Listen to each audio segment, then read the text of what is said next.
के रचयिता कलिकाल हेमचंद्र सूर्य महाशय वितराग स्तोत्र के अंदर भगवान से प्रार्थना करते हुए कह रहे हैं, तो मैं यहाँ पर बैठे हुए तमाम भक्तों से कहूँगा कि कलिकाल हेमचंद्र सूर्य महाशय ने तो अपने जीवन के लिए प्रार्थना की। मैं आप लोगों से पूछूंगा, जब भी आप भगवान के मंदिर में जाते हो, भगवान के सामने खड़े होते हो, तो भगवान से प्रार्थना करते हो या याचना करते हो?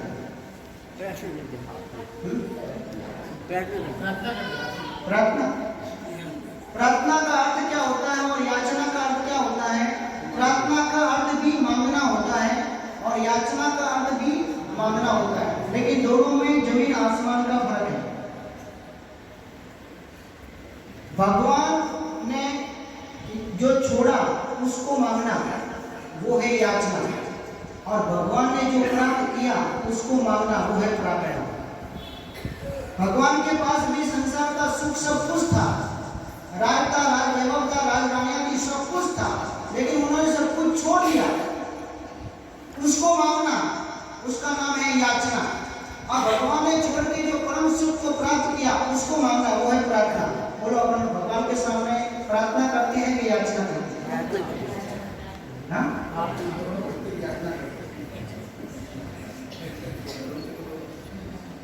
जब भी अपन भगवान के पास में गए ना तो फरियादी की। कभी भी भगवान को अपन ने कभी धन्यवाद नहीं दिया कि भगवान ने जो दिया है ना बहुत कुछ दिया। भगवान, मैं देखता हूँ कि आपने मुझे आंख दी है, बहुत लोगों के पास में आंख भी नहीं। भगवान, आपने मुझे दो कान दिए, बहुत लोगों के पास में सुनने के लिए कान भी नहीं है। एक भिखारी भगवान के मंदिर में जाके भगवान से उसने फरियाद की, भगवान तुमने लोगों के लिए बंगला दे दिया, भगवान कपड़ा दे दिया, खाना दे दिया, घूमने के लिए गाड़ी दे दी, घूमने के लिए बाइक दे दी, मुझे चप्पल भी नहीं दिया। तो कैसा भगवान है? भगवान से बहुत ऐसी फरियाद करके बाहर निकला। 10-15 मिनट के बाद वापिस दौड़ के भगवान के पास आके रोने लगा, भगवान माफ करो, भगवान माफ करो, मैंने आपके पास बहुत फरियाद की, लेकिन तुमने जो दिया है ना बहुत उपकार आपका, बहुत उपकार। फिर भगवान, मैंने आपसे कहा कि लोगों को आपने बंगला दे दिया, गाड़ी दे दी, मोटर दे दी, बाइक दे दी, और मुझे पहनने के लिए चप्पल भी नहीं दिया। लेकिन भगवान, अभी मैंने बाहर देखा एक आदमी के पास पैर ही नहीं थे। भगवान, आपने मुझे पैर तो दिया है ना, बस भगवान कुछ भी नहीं चाहिए। भगवान के पास में जाने के बाद कभी फरियाद मत करो कि ये नहीं दिया, ये नहीं दिया, ये नहीं दिया। एक ही बस, भगवान आपने मुझे जो दिया है ना, और दुनिया का सबसे जो कीमती में से कीमती जो चीज हो ना वो है जैन धर्म। और इससे कोई बड़ा आपको भगवान से सही। जैन धर्म की अभी जो कीमत आदमी को समझ में आ जाए ना, वो जीरो में से हीरो बन जाता है। बहुत से ऐसे शास्त्रकार के अंदर दृष्टांत आते हैं, शास्त्रों में दृष्टांत आते हैं। एक रबारी जैसा रबारी भी गायब चलाने वाला, उसको खाली एक नवकार मंत्र का एक खाली लाइन मिली, नमो अरिहंतानु, और उस नमो अरिहंतानु ने उस रबारी के भाव में से सीधा सुदर्शन सेठ बना दिया और चारित्र लेके परम सुख को प्राप्त कर लिया। इतनी ताकत है जैन धर्म के अंदर। मनुष्य भाव और जैन शासन मिल जाए ना, इससे दुनिया बढ़िया कोई भी चीज नहीं है, और वो अपन को मिली है। इसलिए जीवन में कभी भी भगवान के पास जाने के बाद कभी भी फरियाद मत करो। याचना मत करो, क्या करेंगे? प्रार्थना करेंगे। जो भगवान ने जो प्राप्त किया है बस वो मिल जाए। भगवान आपने जो छोड़ा वो तो मैंने पाने के लिए आनंद संसार के अंदर भटक गया। काल स्थावर ग्रही भव्यो भवमाही विकलेंद्र माही वस्यो स्थिरता में क्या है।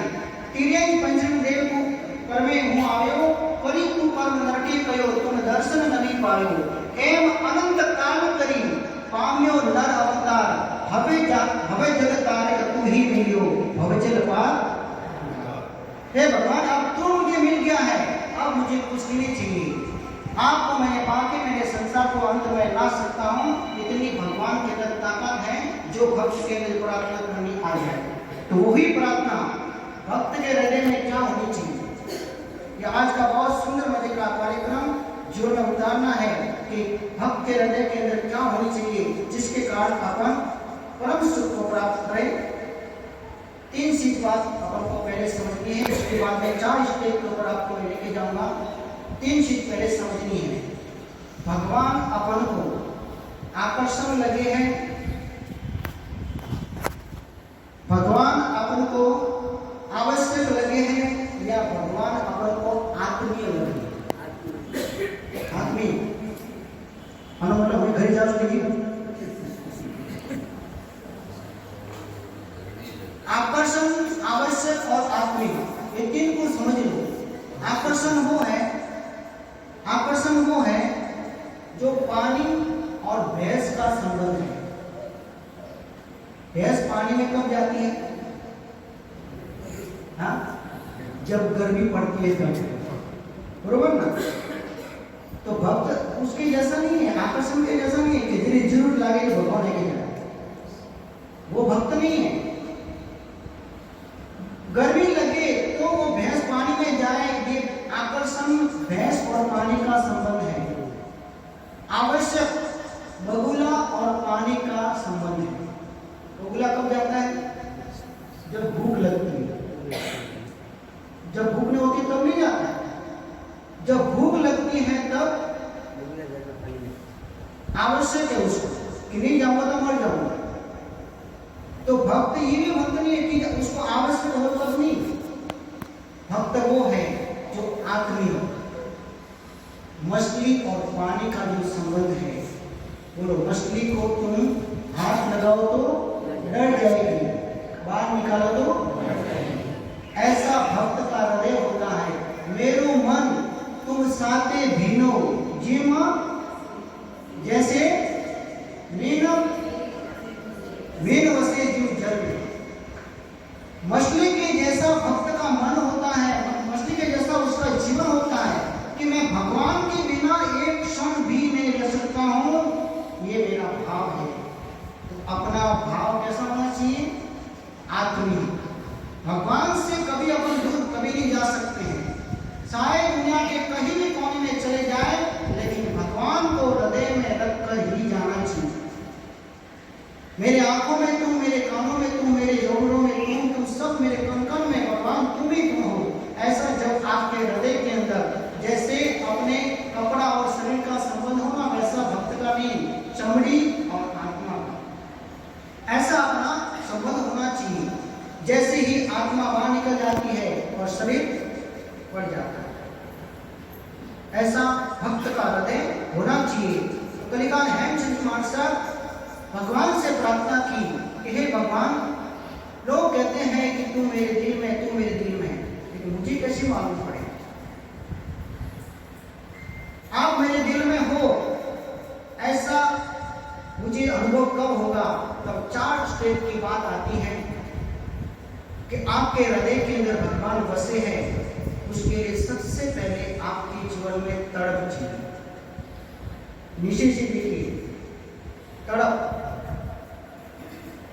अपन भगवान के लिए अपन ने कब तड़पन हुई कि मुझे बस भगवान चाहिए, मुझे भगवान चाहिए, मुझे भगवान चाहिए, दूसरा कुछ भी नहीं चाहिए।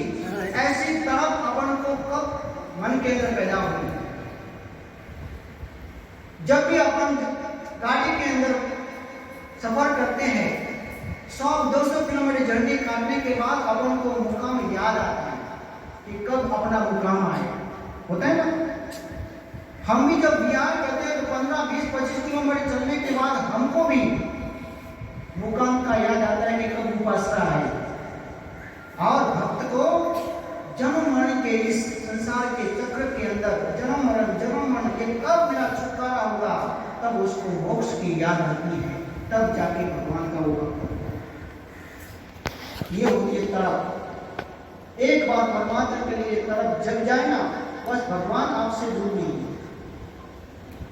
भूख लगे तो आप भोजन की तरफ दौड़ते हो, प्यास लगे आप पानी की तरफ दौड़ते हो। ठीक उसी तरह जब भगवान की आपको जब प्यास लगेगी ना, तब आप भगवान की तरफ दौड़ेंगे। ये है तड़प। पालीताना के आदिनाथ भगवान 4000 सीढ़ी अक्षर के ऊपर भगवान को बिठाया। इतना ऊपर बिठाने की क्या जरूरत है? नीचे बिठा तो हर कोई दर्शन कर सकता था, लेकिन कितने ऊपर बिठाने की क्या जरूरत है? हाँ, क्या जरूरत होगी?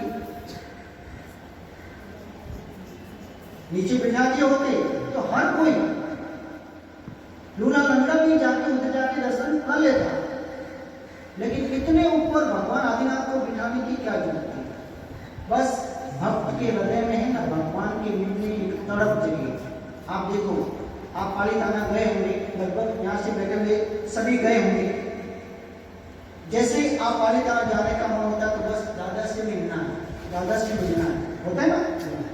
फिर आप सुबह जल्दी उठते हो, ना धोके फटाफट तलेटी पर चढ़ते करते हो। फिर चढ़ने के लिए आपको मालूम है कितनी सीढ़ियां हैं? हाँ, 4000। लेकिन आपके हृदय के अंदर दादा से मिलने की क्या है? तड़प।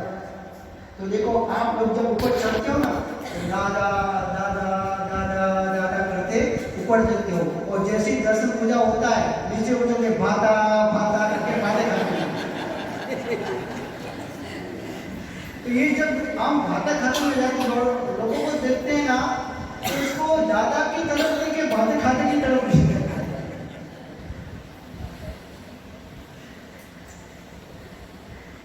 तगड़गढ़ की एक लड़की नाव में यात्रा करने के लिए गई।